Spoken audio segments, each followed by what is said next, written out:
하나님께서 우리의 엘로힘 찬양단의 찬양을 기쁘게 받으신 줄로 믿습니다. 할렐루야. 하나님께 사랑받으시고 하나님을 사랑하셔서 예배자리에 나오신 모든 믿음의 자녀 한 분 한 분에게 하나님 우리 아버지와 주 예수 그리스도로부터 은혜와 평강이 넘치도록 임하심을 믿습니다. 지금 이 시간 하나님 아버지의 마음이란 제목으로 주의 말씀을 대언하겠습니다. 오늘은 어버이 주일입니다. 우리가 존재할 수 있는 것은 우리에게 부모님이 계셨기 때문입니다.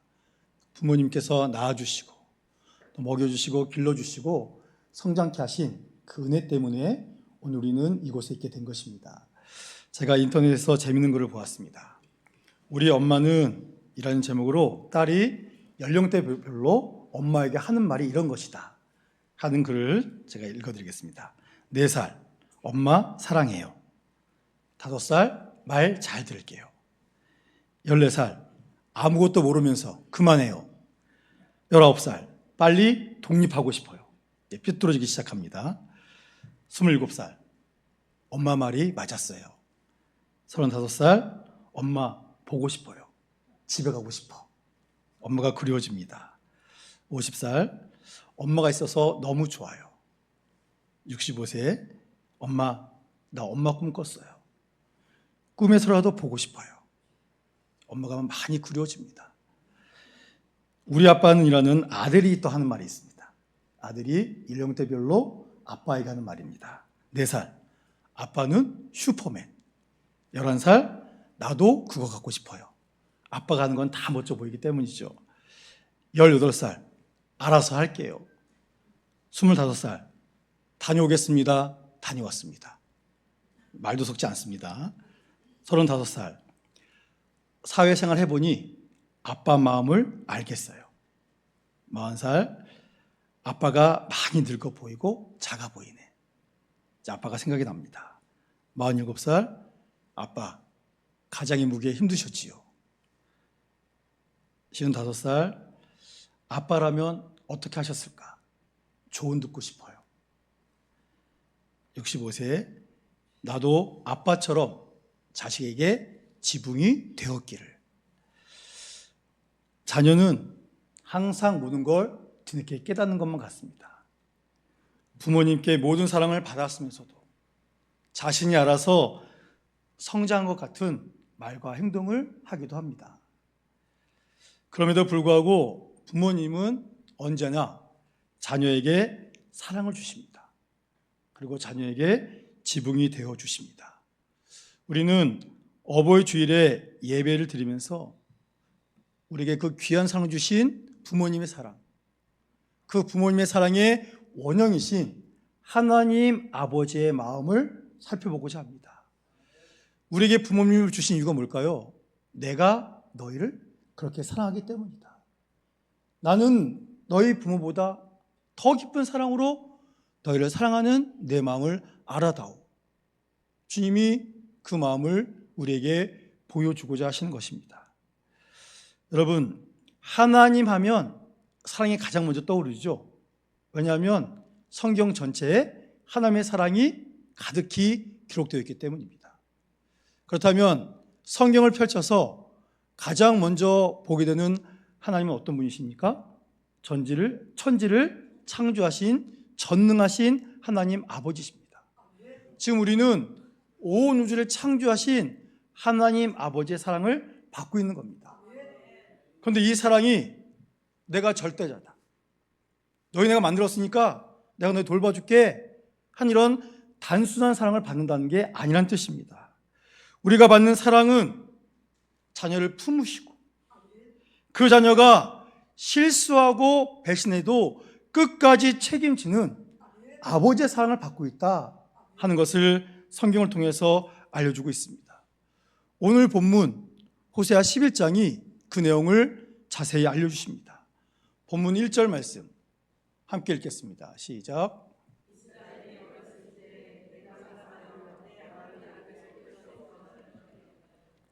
하나님께서 지금 무엇을 하십니까? 이스라엘의 과거를 회상하십니다. 이스라엘은 어렸을 때 그들은 이집트에서 종살이 했습니다. 그들은 아무것도 할 수 있는 것이 없었습니다. 더 나아가 아브라함을 통해서 조상 대대로 하나님에 대해서 들었지만 그들은 지금 하나님을 기억하지도 못하고 있습니다. 그런데 바로 그때 그 순간 하나님께서 내가 너희를 사랑한다 고백하신 겁니다. 자, 1절 보시니까 이스라엘이 어떤 시절에 하나님이 사랑하셨다고 적어 놓으셨습니까? 어렸을 때에. 여러분, 어렸을 때 사랑했다라는 것은 그들을 향한 하나님의 선택과 은혜가 먼저였다라는 것을 알려주는 것입니다. 결국 이 사랑은 조건 없는 사랑, 일반적인 사랑, 일방적인 하나님의 사랑을 그들에게 부어주셨다라고 말씀하고 있는 것입니다. 여러분, 우리가 받은 부모님의 사랑을 생각해 보시기 바랍니다. 자녀가 무엇을 잘하면 그때 사랑해 주십니까? 아니죠. 내 자녀니까, 내 새끼니까 무조건 사랑하는 겁니다. 그래서 그들을 사랑하신 하나님이 이제 그들을 위해서 행동하십니다. 아버지의 마음으로 그들을 행하셔서 구원해 내셨습니다. 하나님의 사랑으로 구원받은 그들, 그리고 이제 더 나아가 하나님의 사랑 가운데 북이스라엘이라는 한 국가를 세워서 그곳에서 살고 있습니다. 호세아 11장이 기록될 때 그들은 어떤 모습을 갖고 있을까요? 오늘 이 호세아 말씀은 북이스라엘의 왕국 말기의 모습을 보여주고 있습니다. 그들은 영적으로 타락했습니다. 그리고 정치적으로 심하게 흔들리고 있습니다. 그 당시 이스라엘은 우상 숭배하는데 너무나 분주했고, 그리고 정치적으로 이곳저곳을 기웃거리는 외교적 혼합주의의 삶을 살았습니다. 하나님께 예배드린다, 제사 드린다고 하지만 너무나 형식적인 모습을 볼 뿐이었습니다. 그들의 모습을 통해 그들이 지금 하나님과 함께 있는 것이 아니라 사춘기 자녀들처럼 하나님을 원망하고 하나님을 떠난 모습을 우리에게 알려주고 있습니다. 특히 그들은 지금 이집트와 아수르라는 두 강대국 속에서 정치적 줄타기를 하고 있습니다. 하나님이 사랑해 주셨고 지켜주셨건만 하나님이 아닌 세상 힘에 기대는 그런 모습을 보여주고 있습니다. 이런 슬픈 상황 속에서 하나님께서 말씀하십니다. 3절 상반절 말씀 우리 함께 읽겠습니다. 시작. 그러나 내가 에브라임에게 걸음을 가르치고 내 팔로 안았음에도. 어찌 보면 이 말씀은 구약성경 전체에서 우리와 너무나 가까이 계신 친밀하신 아버지의 사랑을 보여주고 계십니다. 우리가 알고 있는 것처럼 호세아서는 1장부터 3장까지는 하나님과 이스라엘의 관계를 부부관계로 묘사하셨습니다. 그런데 오늘 호세아 11장에서는 하나님과 이스라엘 관계를 어떻게 말씀하고 계십니까? 부모님과 자녀, 이 관계로 말씀하고 있습니다. 왜일까요? 부부는 계약관계입니다. 하지만 부모와 자녀는 생명관계라는 것을 알려줍니다. 계약관계는 언제든지 깨어질 수 있습니다.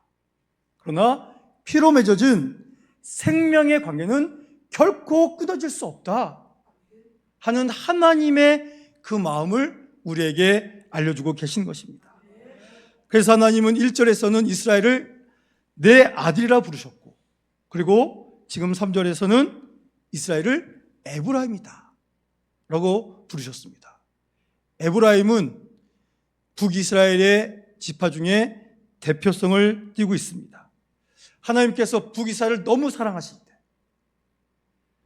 북이스라엘을 부르지 않고 에브라임이라 부릅니다. 이것은 뭐냐면 너무 사랑해서 부르는 애칭입니다. 저도 자녀들이 있는데 제 자녀 이름 부를 때 희연아, 성현아 이름으로 잘 부르지 않습니다. 애칭으로 부릅니다. 딸한테는 쪼이, 아들한테는 쪼성 하고 부릅니다. 너무 사랑하니까 사랑이 듬뿍 담은 칭호로 부릅니다. 지금 하나님께서 자신을 배신하고 대적하고 있는 북이스라엘이지만 그들이 너무 사랑스러워서 그들을 에브라임이라는 애칭으로 부르고 계신 것입니다. 자, 그렇게 부르시면서 오늘 보니까 하나님께서 그들에게 무엇을 해주셨습니까? 걸음을 가르쳐 주셨습니다.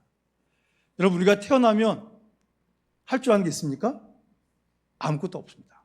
있긴 있죠. 악 쓰는 거 하나 있습니다. 그런데 자라기 시작하면 몸짓도 하고 뒤집기도 하고 기기도 하고 걷기도 합니다. 근데 걷기 전에 엄마 아빠가 어떻게 합니까? 이렇게 세워가지고 이렇게 걷는 거야. 뒤뚱뒤뚱해서 걷는 거를 가르쳐 줍니다. 지금 하나님께서 너무 사랑하는 자녀를 품에 안고 걸음마 시켜주는 그 사랑의 모습을 우리에게 알려주십니다. 그것뿐만이 아니죠. 그 다음에 뭐라고 하셨습니까? 내 팔로 안았다. 하나님이 친히 붙드시고 넘어질까봐 돌봐주시는 그 사랑, 그 사랑의 모습을 우리에게 보여주십니다. 여러분, 오늘 하나님의 이 사랑을 받았기에 우리 인생이 일으킴을 받아서 지금을 살고 있는 줄로 믿으시기 바랍니다. 그들은 이러한 사랑, 하나님의 사랑을 받으며 성장했는데 자신들 향한 하나님 아버지의 그 사랑, 그 마음을 잘 알고 있을까요? 우리 3절 하반절 말씀 함께 봉독합니다. 시작. 내가 그들을 고치는 줄을 그들은 알지 못하였도다. 지금 이스라엘 백성이 하나님의 사랑을 알고 있습니까? 모릅니다. 그들을 고쳐주고 계시는데 그들은 알지 못한다. 하나님이 탄식하십니다. 이 탄식은 단순한 아이고 하는 그것이 아닙니다. 우리 하나님 아버지의 탄식은 버림받은 아버지의 절규이고 잊혀진 사랑에 대한 하나님의 눈물이다라는 것을 우리에게 알려주고 있습니다. 이스라엘은 사랑을 받았으면서도 그 사랑을 당연히 여기고 기억하지 못하고 더 나아가 하나님을 버리고 배신하는 자녀, 그 모습을 보여주고 있습니다. 이 말씀을 들으면서 어떤 마음이 드십니까? 오늘 우리는 어떤가요? 다를까요? 마찬가지입니다. 삶이 조금 안정되면 우리는 내 힘으로 여기까지 왔다고 착각합니다. 그러나 여러분, 우리가 지금 이 자리에 있는 것은 하나님의 은혜입니다. 하나님의 돌보심 때문에 이 자리에 있음을 분명히 기억하셔야 됩니다. 4절 상반절 말씀 함께 읽겠습니다. 시작. 내가 사람의 줄, 곧 사랑의 줄로 그들을 이끌었고. 이스라엘 백성은 알지도 못하는데 하나님은 멈추지 않으십니다. 이 말씀을 보면서 어떤 단어가 눈에 들어오십니까? 그렇죠? 사람의 줄, 사랑의 줄이 눈에 들어옵니다. 여러분, 사람이 가축을 이끌고 갈 때 줄로 매지 않습니까? 그러면 어떻게 합니까? 주인이 데려가고자 하는 대로 억지로 끌고 갑니다. 그런데 하나님께서는 이스라엘 백성을 이렇게 강압적으로 이끌지 않으셨고 항상 사람의 줄, 인정해주고 존중해 주시고 사랑의 줄, 사랑으로 매듭을 지어주셔서 이스라엘 백성을 하나님께서 인도하신 대로 자발적으로 올 수 있도록 이끌어 주셨다. 그 역사를 이 말씀에 담아서 보여주고 계십니다. 그래서 이 말씀을 공동 번역에서는 이렇게 해석해 주고 있습니다. 우리 공동 번역 말씀 우리 함께 읽겠습니다. 시작.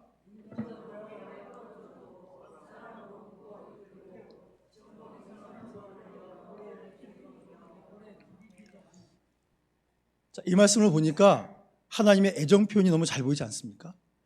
하나님이 얼마나 기쁘셨던지 정말 주의 사랑을 이끌어 주셨고, 그리고 젖먹이처럼 어떻게 해요? 들어 올려서 너무 사랑스러워서 막 볼에 비볐답니다.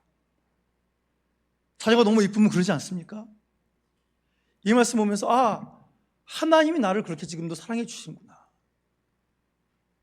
이 모습 이대로 하나님이 너무 사랑해서 나를 번쩍 안으시고 귀엽다고 사랑하신다고 볼에 비벼주시는 이 은혜의 사랑을 나에게 공급해주고 계시는구나 하는 것을 느끼게 되었습니다. 여러분, 하나님께서 이 말씀을 통해서 너무나 사랑해서 어쩔 줄 몰라 하시는 그 모습을 우리에게 보여주고 계십니다. 하나님은 지금 이 순간에도 이곳에 계신 모든 분들을 이렇게 사랑하십니다. 그 넓으신 품으로 지금도 우리를 포근히 안아주고 계십니다. 하나님은 이 말씀과 더불어서 이렇게 이어서 말씀하십니다. 우리 4절 하반절 말씀 함께 읽겠습니다. 그들에게 대하여 그 목에서 멍에를 벗기는 자같이 되었으며 그들 앞에 먹을 것을 두었노라. 아멘. 우리는 오해합니다. 하나님은 자꾸 나한테 짐을 더해 주신다고. 그렇지 않습니다. 보세요. 하나님께서 인생의 멍에를 메고 고통당하는 우리의 목에서 그 멍에를 벗겨주신다고 말씀하십니다. 그리고 양식이 필요한 걸 아시고 어린아이에게 먹이시기 위해서 허리를 굽혀 그 입에 직접 음식을 먹여주시는 하나님의 사랑의 모습을 우리에게 보여주고 계십니다. 여러분, 하나님 아버지의 사랑은 우리에게 부담을 주지 않습니다. 모든 짐을 대신 져주시고 자녀는 쉬게 해주십니다. 그래서 예수님께서도 내 멍에는 쉽고 내 짐은 가볍다 말씀해 주지 않으셨겠습니까? 하나님의 이러한 놀라운 사랑을 받았음에도 이스라엘은 지금 하나님께 어떻게 반응합니까? 이 말씀에서 우리 자신의 모습을 보기 원합니다. 본문 2절 말씀 함께 읽겠습니다. 선지자들이 그들을 부를수록 그들은 점점 멀리하고 바알들에게 제사하며 아로새긴 우상 앞에서 분향하였느니라. 아멘. 하나님의 찢어진 마음이 여기 있습니다. 내가 너의 이름을 부르면 부를수록 너희는 나에게서 점점 멀어지기만 하는구나. 나의 음성은 듣지도 않고 바알에게 제물을 바치고 온갖 우상들에게 향을 피워 나의 것을 거기에다가 다 허비하는구나. 사랑하는 성도 여러분, 지금 하나님께서 탄식하십니다.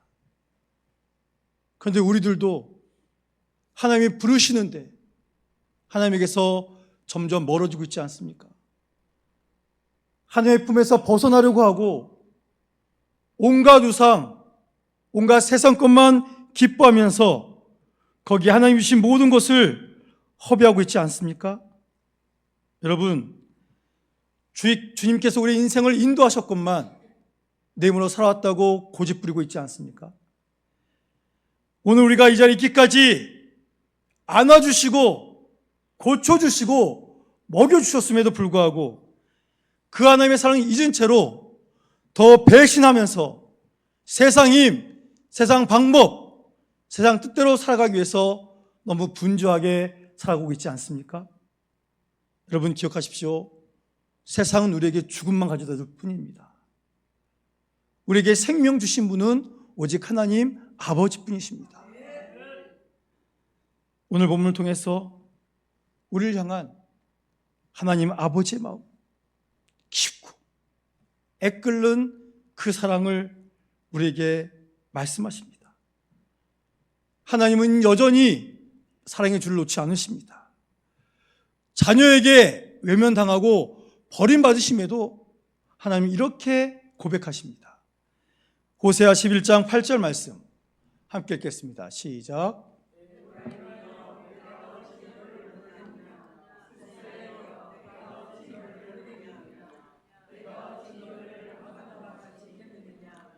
어찌 너를 수보임같이 두겠느냐. 내 마음이 내 속에서 돌이키어 나의 긍휼이 온전히 불붙듯 하도다. 아멘. 하나님 말씀하십니다. 에브라임아, 내가 너를 버리겠느냐? 어찌 너를 버리겠느냐? 이스라엘아, 내가 어찌 너를 원수의 손에 넘길 수 있겠느냐? 내가 어찌 너를 아드마처럼 버리며 내가 어찌 너를 스보임처럼 만들겠느냐? 나는 너를 버리려고 하여도 나의 마음이 허락하지 않는다. 너를 불쌍히 여기는 애정이 내 속에서 불빛처럼 강하게 치솟고 있다. 이것이 우리를 향한 주의 마음이십니다. 여러분, 버릴 수 없습니다. 버리려고 해도 그 마음이 용납하지 못하셔서 더 귀한 사랑으로 우리를 사랑하십니다. 이 사랑 앞에서 우리는 어떻게 살아야 할까요? 하나님의 은혜를 기억해야 됩니다. 그 사랑에 순종하는 삶을 살아야 됩니다. 하나님 사랑에 감사해야 됩니다. 사랑하는 성도 여러분, 하나님은 지금도 불완전하고 죄 많은 자녀인 우리를 향해서 끊없이 참으시고 사랑 주시고 은혜를 주십니다. 하나님 아버지의 사랑은 우리의 배신에도 끊임없이 우리의 지붕, 우리의 안식처가 되어 주십니다. 그러니 우리를 향한 하나님 아버지의 마음을 다 들으셨으니 이렇게 고백하기 원합니다. 주님, 이제는 알겠습니다.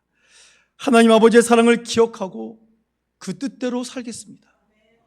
아버지의 그 마음을 잊지 않고 세상을 의지하지 않고 오직 하나님만 의지하며 죄의 마음을 전하는 삶을 살겠습니다. 이렇게 고백하시며 우리를 향해서 한순간도 쉬지 않으시는 그 하나님을 기뻐하며 주의 이름으로 살아갈 수 있는 우리 세계비전교회 모든 믿음의 자녀들 되시기를 주의 이름으로 축원합니다.